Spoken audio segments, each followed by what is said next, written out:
US Fed rate cut impact on Indian stock market. It is not going to be the only rate cut. यहां से और दो rate cuts हो सकते हैं. रेट कट का जो मीडियम टू लॉन्ग टर्म का जो इम्पैक्ट है रेट कट का वो काफी पॉजिटिव हो सकता है. ग्लोबल जो लिक्विडिटी है, बेटर कैपिटल एक्सपेंडिचर जो होगा उसकी वजह से मेटल सेक्टर पे भी एक पॉजिटिव इंपैक्ट उसके वहां से हो सकता है. ऊपर से अगर और आरबीआई रेट कट होता है आने वाले समय में तो वो कंजम्पशन के लिए दोनों तरीके से पॉजिटिव काफी हो सकता है. आरबीआई रेट कट के चांसेस भी यहां पे इंप्रूव हुए हैं. मॉडरेट वॉलेटिलिटी रहेगी. ये साल कंसोलिडेशन का साल रह सकता है. US Fed rate cut impact on Indian stock market, इसी के बारे में आज हम यहां पे बात करने वाले हैं दोस्तों. सो इसका शॉर्ट टर्म, थोड़ा मीडियम टर्म और द लॉन्गर टर्म क्या इंपैक्ट हो सकता है, तो ये सारे सिनारियोज डिफरेंट फैक्टर्स के साथ यहां पे एक्सप्लेन करने की कोशिश मैं आप लोगों के सामने करने वाला हूं. वीडियो शुरू करने से पहले आप लोगों को बता दूं 12 अक्टूबर 2025 को पुणे में हम ऑफलाइन सेशन ले रहे हैं on how to manage your retirement corpus या फिर how to manage your wealth. तो अगर उस सेशन के लिए आपकी सीट आपको बुक करनी है तो उसकी लिंक जो है वो डिस्क्रिप्शन बॉक्स में हमने दी हुई है. सो जरूर अटेंड कीजिएगा दोस्तों. सो आप समझते हैं फेडरल रिजर्व के रेट कट का impact on Indian stock market. Because see overall economic activity ये वो सारी चीजें वो होगी, but I think more people are interested कि भाई स्टॉक मार्केट पे इसका इंपैक्ट क्या हो सकता है, इन्वेस्टमेंट्स पे, हमारे इक्विटी एलोकेशंस पे उसका इंपैक्ट क्या हो सकता है, तो उसको समझते हैं. सो रेट कट का जो मीडियम टू लॉन्ग टर्म का जो इंपैक्ट है रेट कट का वो काफी पॉजिटिव हो सकता है from the foreign institutional investors flows के पॉइंट ऑफ व्यू से. अब ये क्यों? क्योंकि अभी अगर आप देखोगे तो यूएस में जो बॉन्ड्स के का जो अट्रैक्टिवनेस है, हायर इंटरेस्ट रेट जो मिल रहे हैं, मतलब फेडरल रिजर्व के रेट कट के पहले तक वो बॉन्ड्स जो थे वो 5% के ऊपर चले गए थे 10 ईयर, जिससे कि yield was above almost 10%. Longer horizon bonds तो और भी उससे ज्यादा थे. अब वो धीरे धीरे कम होना शुरू हो सकता है बिकॉज उन्होंने एक इंडिकेशन दे दिया है कि भाई it is not going to be the only rate cut. यहां से और दो रेट कट्स हो सकते हैं ये फाइनेंशियल ईयर, ये कैलेंडर ईयर में, फिर 2026 में भी हो सकते हैं, 2027 में भी हो सकते हैं. तो यहां से ऑलमोस्ट और 100 बेसिस पॉइंट्स या 150 बेसिस पॉइंट्स तक भी रेट कट हो सकते हैं. ये इंडिकेशंस फेडरल रिजर्व की तरफ से आए हैं. सो ऑब्वियसली मतलब जो अट्रैक्टिवनेस है towards the fix income securities वो कहीं ना कहीं धीरे धीरे वो कम हो सकता है. And that unattractiveness will figure out कि भाई अब कहां पे ज्यादा अट्रैक्टिवनेस लग रहा है, तो वहां इमर्जिंग इकोनॉमीज की इक्विटी मार्केट्स की तरफ ध्यान और ज्यादा आकर्षित हो सकता है. हमने ऑलरेडी देखा हुआ है कि इस बार भले ही इंडिया को फ्लोज नहीं मिले हैं, बट साउथ कोरिया की बात करते हैं या चाइना की बात करते हैं या हांगकांग की बात करते हैं हम, तो वहां पे अच्छा खासा फ्लो फॉर इंस्टीट्यूशनल इन्वेस्टर्स की तरफ से गया है. सो कहीं ना कहीं वो जो अट्रैक्टिवनेस है वो इंडियन मार्केट्स में भी आने वाले समय में आ जाएगा कि जिस तरीके से जो इस बार जीएसटी रेट कट हुआ है तो वहां से जो कंजम्पशन ड्राइव हो सकता है, तो वो अगर अर्निंग्स और बेटर करेंगे हमारे कंपनीज के, इंडिया इंक के, तो definitely for institutional investors flow वहां पे फिर से आ सकता है. तो ये डू नॉट एक्सपेक्ट दैट कि इमीडिएटली शॉर्ट टर्म में ये होगा, ये मीडियम टर्म का इंपैक्ट पॉजिटिव होगा. सो थोड़ा समय लगेगा, मतलब दोनों फैक्टर्स वहां पे प्ले आउट होंगे.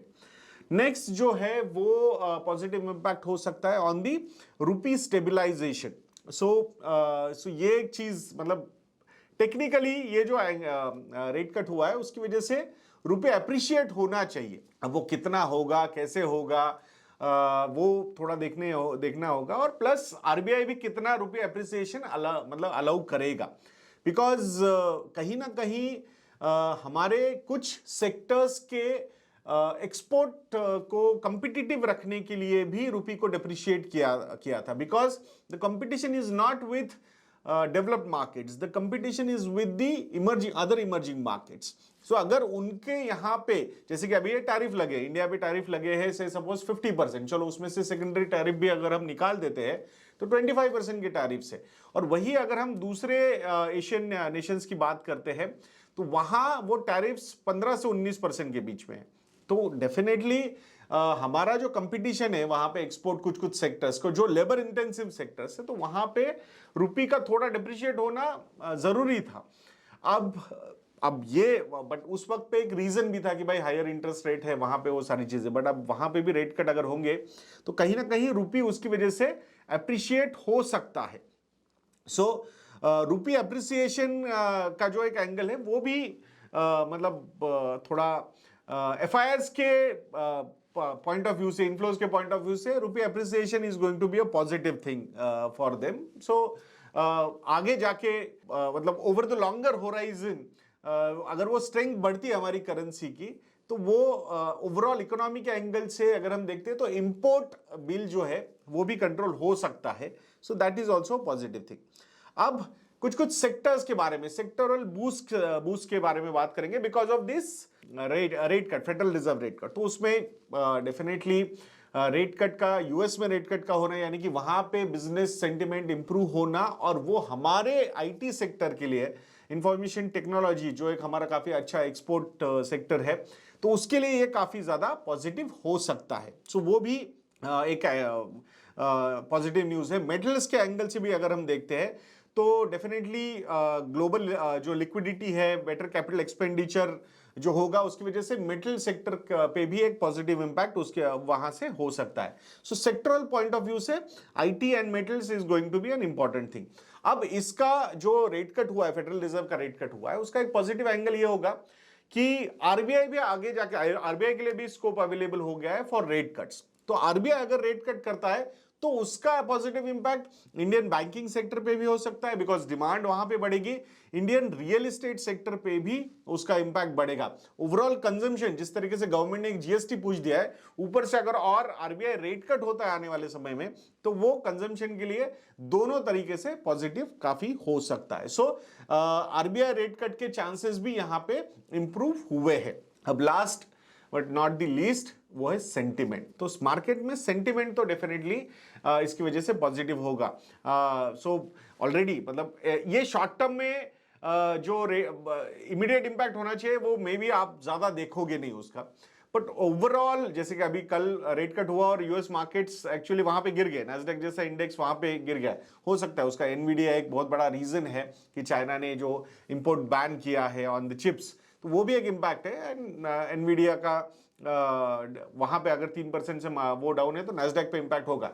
बट ओवरऑल अगर आप देखोगे तो मीडियम टर्म में रेट कट का इंपैक्ट बहुत पॉजिटिव हो सकता है, और वही चीज जो है वो ओवरऑल ग्लोबल मार्केट्स पे पॉजिटिवली इंपैक्ट करते हुए दिख सकते हैं। तो सेंटिमेंट्स की अगर हम बात करते हैं तो डेफिनेटली ये यहां पे इंप्रूव हो सकता है। बट एक क्वेश्चनरी नोट भी हमने यहां पे देखना चाहिए कि भले ही सेंटिमेंट पॉजिटिव है, बट मॉडरेट वॉलेटिलिटी रहेगी। ये साल कंसोलिडेशन का साल रह सकता है, क्योंकि ग्लोबल मैक्रो इकोनॉमिक सिचुएशन जो है वो अभी भी काफी ज्यादा अनसर्टेन है। जो जियोपॉलिटिकल टेंशंस की अगर हम बात कर रहे हैं तो वो भी अभी तक कंप्लीटली एंड नहीं हुए हैं। पॉजिटिव स्टेप्स हो रहे हैं वहां पे, बट कंप्लीट एंडिंग वहां पे नहीं हुई है। टोन जो है मिस्टर डोनाल्ड ट्रंप का वो थोड़ा सा सॉफ्टर होता हुआ दिख रहा है, स्पेसिफिकली अगर इंडिया के लिए हम बात करते हैं तो। But we can not depend on that person for consistency. So under unless कुछ चीजें साइन होती है तब तक ज्यादा उससे एक्सपेक्ट करना गलत हो सकता है। तो आशा करूंगा दोस्तों कि ये वीडियो आप लोगों को अच्छा लगा होगा, और सेशन का सीट बुक करना बिल्कुल मत भूलिएगा। पुणे में 12 अक्टूबर को हम सेशन ले रहे हैं आप लोगों के लिए, तो आशा करूंगा आप जरूर ज्वाइन करेंगे। तो ऐसे वीडियोस के लिए चैनल पे बने रहिए, वीडियो को लाइक करना, शेयर करना और चैनल को सब्सक्राइब करना बिल्कुल मत भूलना। नेक्स्ट वीडियो में मिलते हैं। जय हिंद।